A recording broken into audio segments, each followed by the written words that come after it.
April 1st, 2026. The edge of the world. Ushuaia, Argentina. Often called El Fin del Mundo, the end of the world. Here, a majestic cruise ship prepares to depart. On board are 150 passengers from 23 different nations, all sharing a common dream: to witness the icy grandeur of Antarctica and the remote islands of the South Atlantic. The first few days were a celebration of life. Champagne glasses clinked under the southern stars. New friendships were forged in the ship's lounges. But hidden beneath the laughter and the crashing waves, an invisible passenger had already boarded. A silent biological clock was ticking. 5 days into the journey, the dream began to fracture. A 70-year-old Dutch traveler reported a fever. A simple headache, he thought. Perhaps a touch of seasickness or a common cold. But within 48 hours, his lungs began to fail. By April 11th, the celebration stopped. The passenger was dead. At sea, death is a heavy shadow, but the cause remained a mystery. The voyage continued, unaware that the nightmare had only just begun.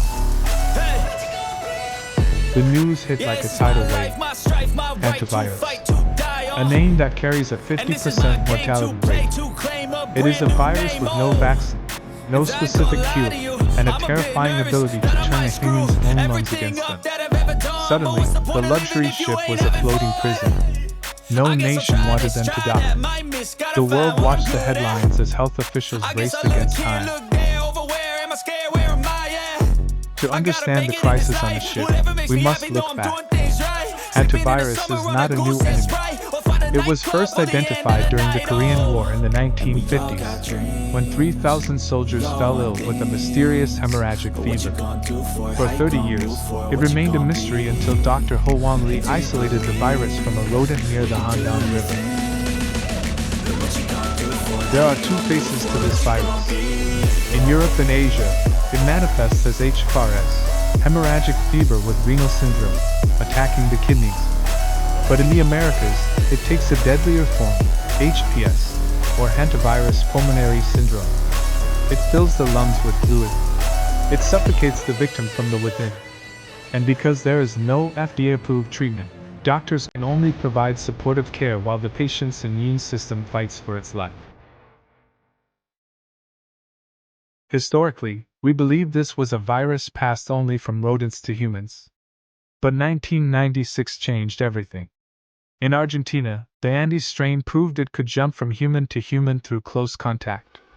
This is the strain currently haunting the cruise ship. It is a rare, terrifying evolution of a silent killer.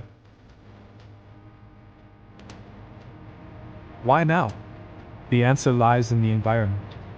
In 1993, the Navajo Nation saw a similar outbreak. The cause? A major El Niño event. Heavy rains led to an explosion of pinyon pine nuts, which led to a massive spike in the rat population. As we enter a major El Niño cycle in 2026, the risk is higher than ever. More rats mean more contact. More contact means more death. By May 10, 2026, the ship finally docked in Tenerife, Spain. Passengers were evacuated to strict quarantine. Families waited in agony. 2 Indian nationals remained under observation in the Netherlands. The world holds its breath. Is this the start of a new pandemic?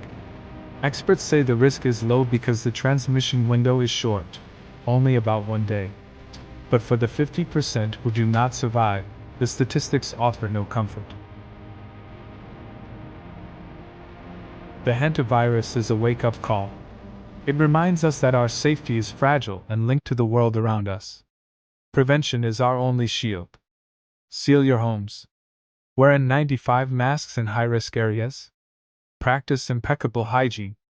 In a world of high-tech AI and global travel, we are still at the mercy of a virus that lives in the mouse. Stay informed. Stay aware.